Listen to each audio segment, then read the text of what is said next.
Rest here for a breath, where the noise fades and stories come alive. These are not just words, they're whispers of truth, calling to those who seek meaning in the quiet. If you feel pulled to tales that stir the spirit, you're home. Subscribe to dive deeper.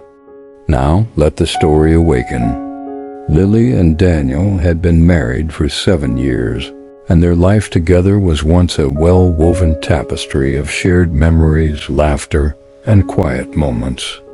But recently, there had been a change. There was a distance between them, subtle at first, like a thread pulling loose from the fabric. Daniel, always the quiet one, seemed increasingly withdrawn. He would come home late from work, his mind always somewhere else. Lily noticed it, his distracted gaze, the way he no longer seemed to notice her smile, or how his touch had become colder, less familiar. Lily confided in Sarah, her best friend, about the growing distance. "It's like he's not here anymore," she said one evening over tea, the steam rising like a mist around them. "It's like I'm invisible." Sarah, who had always been the more outspoken one, tried to reassure her. "Maybe he's just stressed, you know? Work, life. It happens. Don't overthink it." But Lily couldn't shake the feeling that something more was going on. And what she didn't know was that Sarah's comforting words weren't entirely rooted in concern, because Sarah, too, had her own secret. She had fallen into an affair with Daniel. In the office, Daniel's world was also shifting. His boss, Ava, was more than just a professional mentor. Ava was a woman of sharp intelligence and subtle allure, and lately, there was an intensity between them that neither could ignore. Their conversations, once about business, now lingered on deeper, more personal topics. The lines between work and something else began to blur. But what started as an innocent connection soon escalated. Ava's allure, her soft smile, her knowing gaze, it all began to pull Daniel in. He tried to resist, but in his quiet desperation, the temptation felt like an escape from the pressures of his own life. The emptiness at home, the silence between him and Lily. It was in those moments of weakness, where Daniel felt most lost, that Ava was there, an anchor in the storm.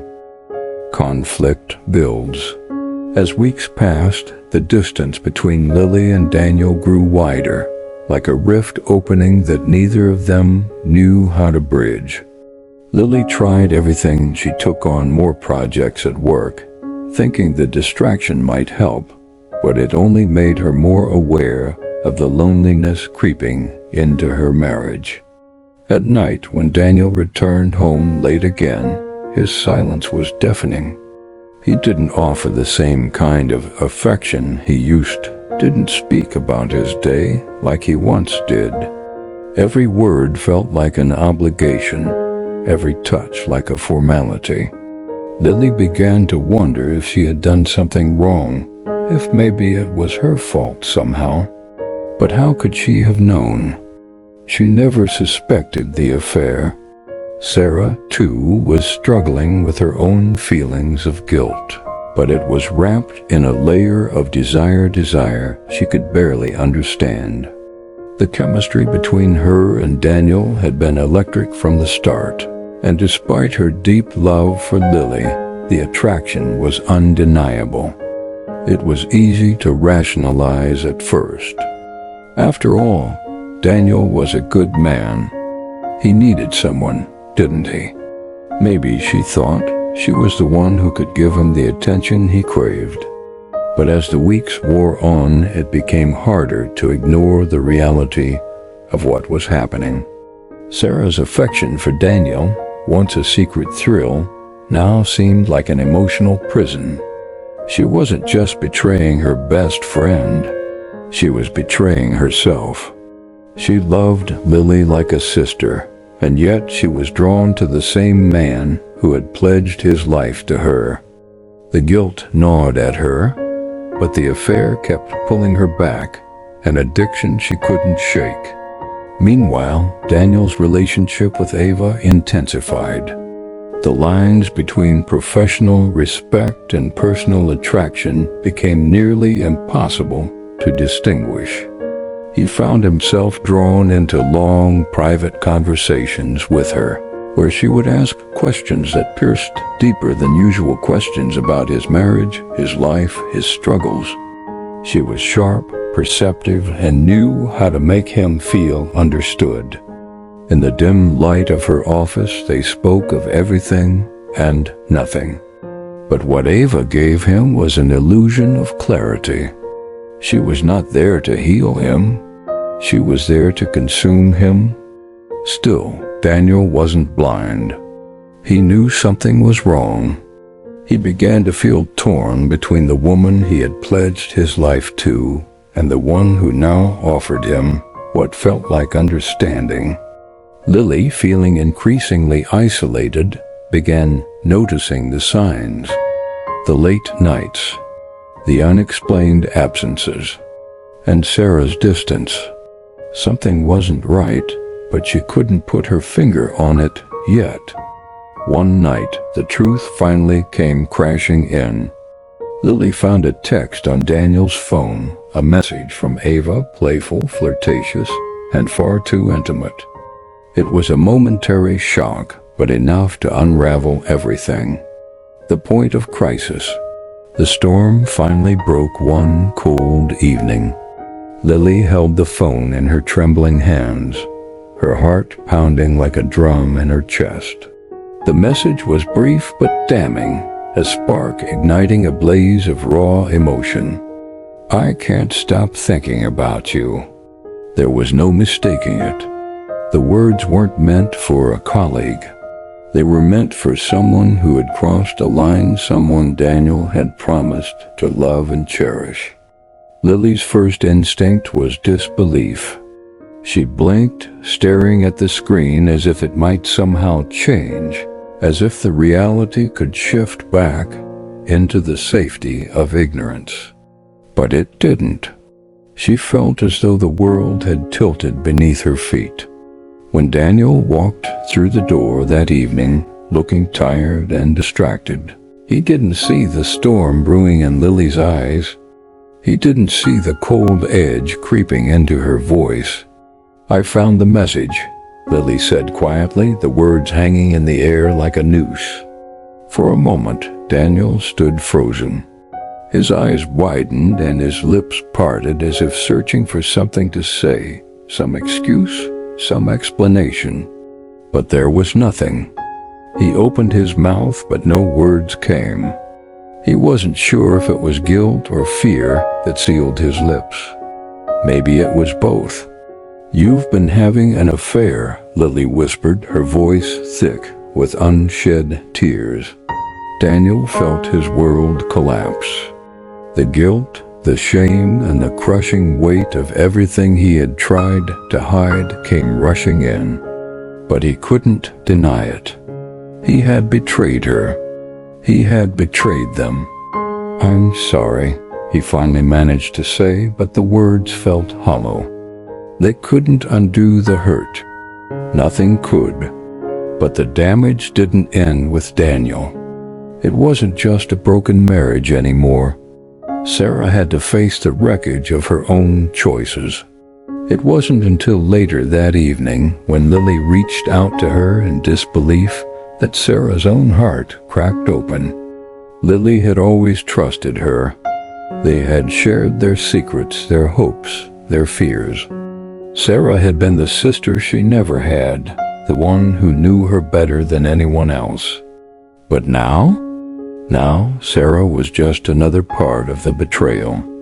"I'm sorry," Sarah said when she arrived, her voice trembling with regret. She didn't even know where to begin. "I never meant for this to happen. It just did." Lily looked at her friend, her best friend, but she didn't recognize her.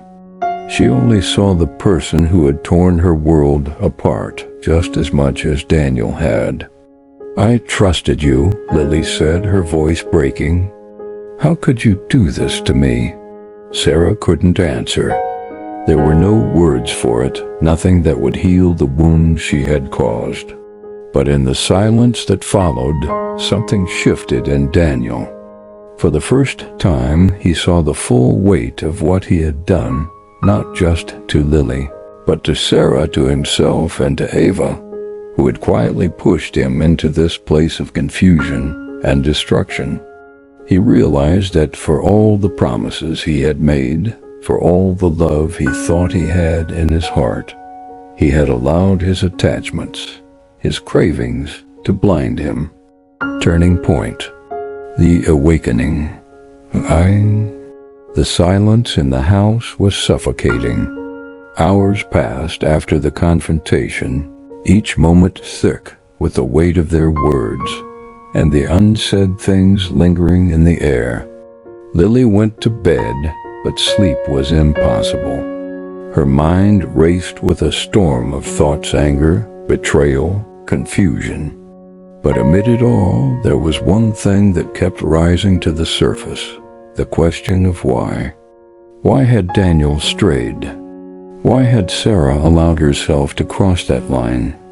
Lily had been raised with the belief that love could conquer anything, but now she was unsure. In the depths of her confusion, she recalled a moment from a retreat she had once attended, where a Buddhist monk spoke about the nature of suffering. He had said that suffering was not caused by external events, but by our attachment to them, our attachment to how things should be, to how people should behave, to our own expectations. This thought lingered in Lily's mind. Could it be that she had been too attached to an ideal of what her marriage should be? Could she have somehow contributed to the distance, the misunderstandings? That night, in the stillness, Lily tried something new. She had never been one for meditation before, but in the quiet of her room, she decided to try. She closed her eyes and focused on her breath, watching each inhale and exhale. Slowly, she began to let go of the anger, the hurt.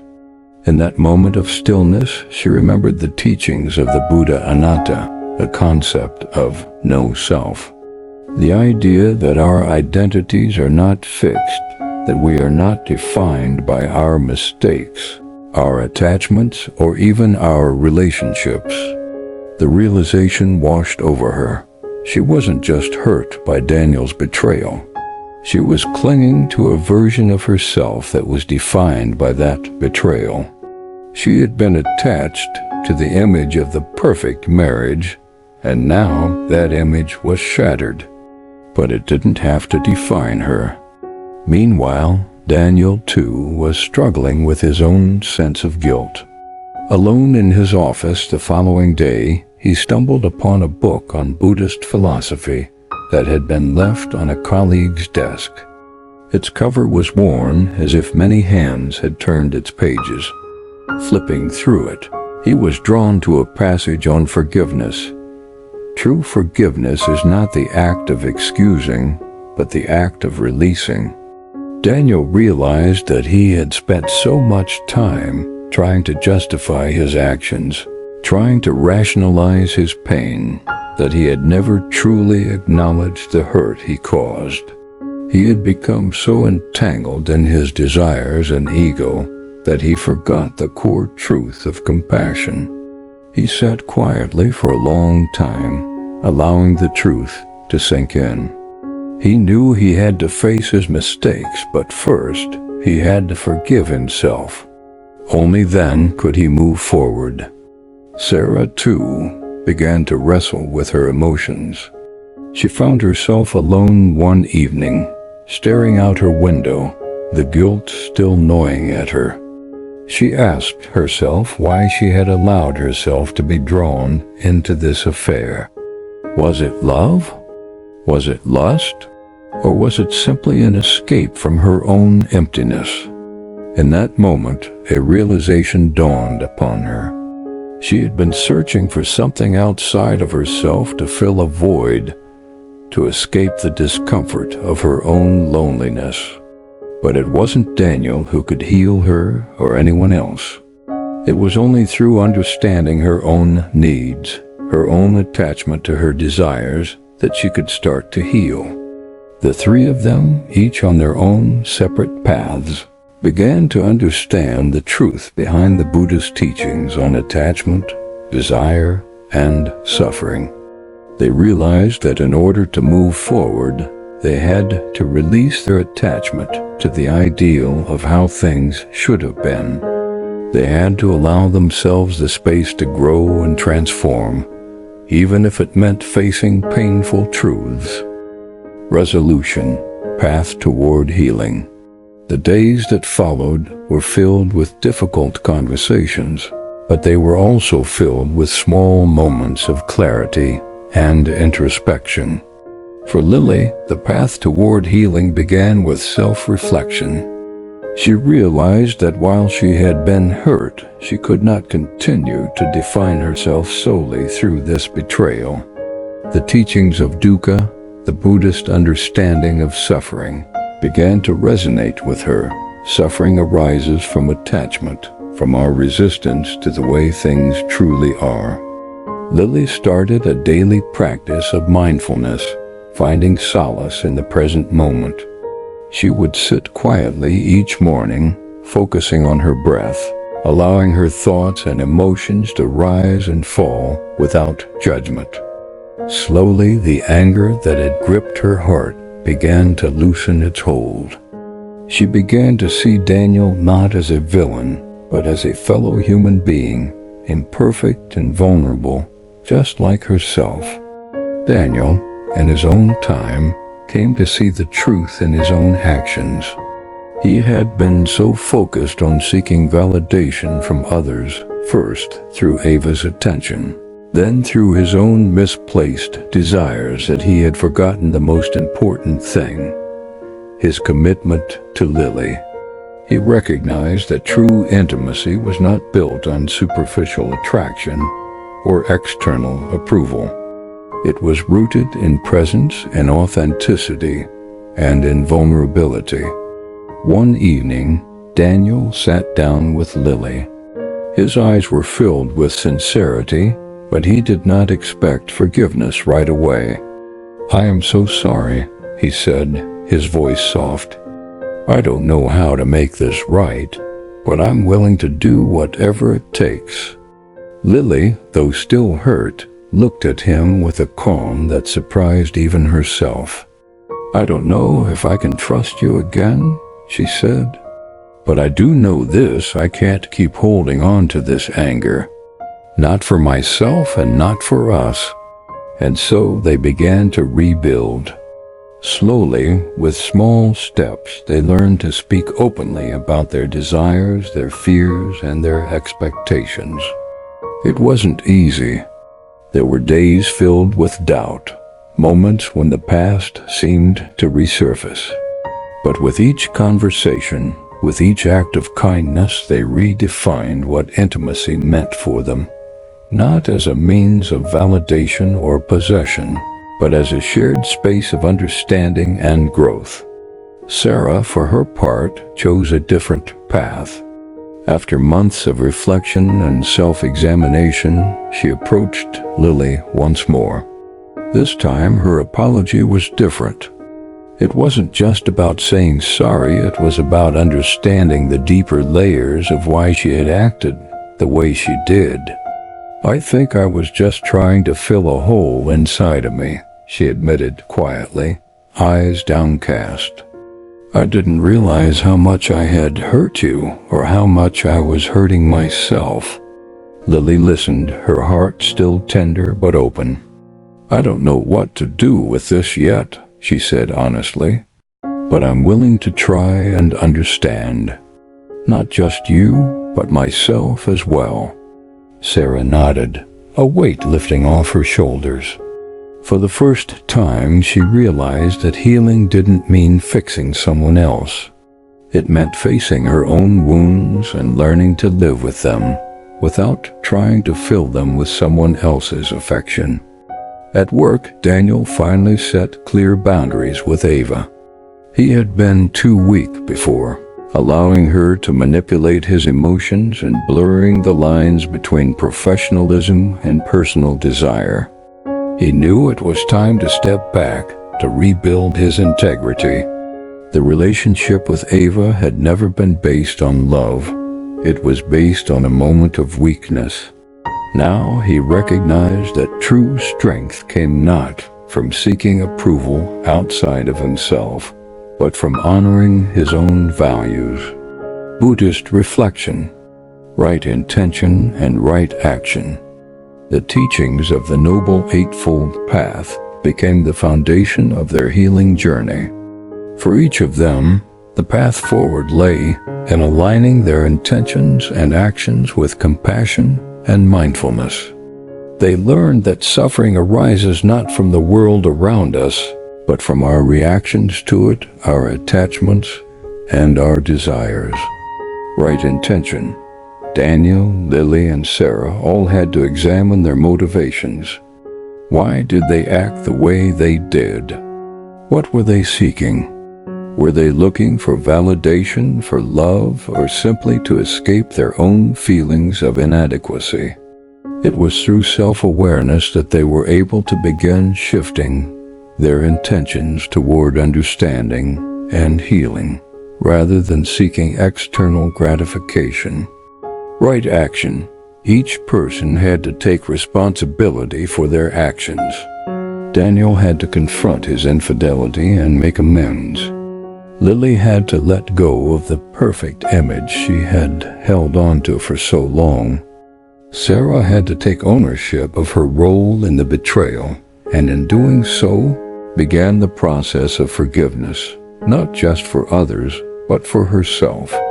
Through this journey, they all came to realize that true intimacy is not about physical connection alone. It is about emotional and spiritual presence, being fully there, without judgment, without the need to control or possess.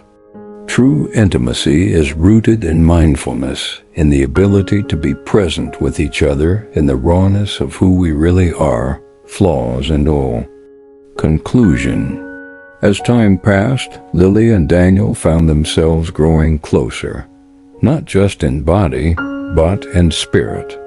Their relationship was no longer based on idealistic expectations or external validation, but on the understanding that love is fluid, imperfect, and ever-changing. They learned to communicate in ways they never had before. Daniel no longer shut down when emotions ran high. Instead, he opened up, sharing his fears, his regrets, and his hopes. Lily, too, began to trust again, though it wasn't without difficulty. The scars of the past remained, but they were no longer the defining feature of their relationship. Lily learned that healing comes not from erasing pain, but from learning to sit with it. She no longer sought to protect herself from the hurt. Instead, she embraced it as a part of her journey. In doing so, she found peace. For Sarah, healing came through self-acceptance. She realized that her affair with Daniel wasn't about love, it was about avoidance. It was easier to focus on someone else than to face the emptiness within herself. But as she dug deeper, she began to unravel the patterns that had led her down this path. She stopped looking for answers in others and started looking within. Slowly, she built a life of her own, one not defined by her relationships, but by her own growth. It wasn't a perfect healing. There were setbacks, misunderstandings, moments when old wounds threatened to reopen. But there was also a new understanding of what it means to truly be in relationship with another person, not to possess them, but to allow them the freedom to be their authentic selves just as you wish to be. As they all moved forward in their separate ways, the wisdom of the Buddhist teachings echoed in their hearts. The root of suffering is attachment. They had all been attached to an idea of who they should be, to who others should be, and to the image of a perfect life. It was only when they let go of those attachments, when they released the need to control, that they found peace. And in that peace they found each other again, not as they had been, but as they were now, flawed, human, and aware of the fragility of life and love. In their imperfections they found connection, not just with each other, but with the deeper truth of their own hearts. If this story touched a hidden chord within you, share it. It might be the spark someone needs. Subscribe for more tailies where the everyday meets the eternal. And know this, it's often through our fractures that light pours in.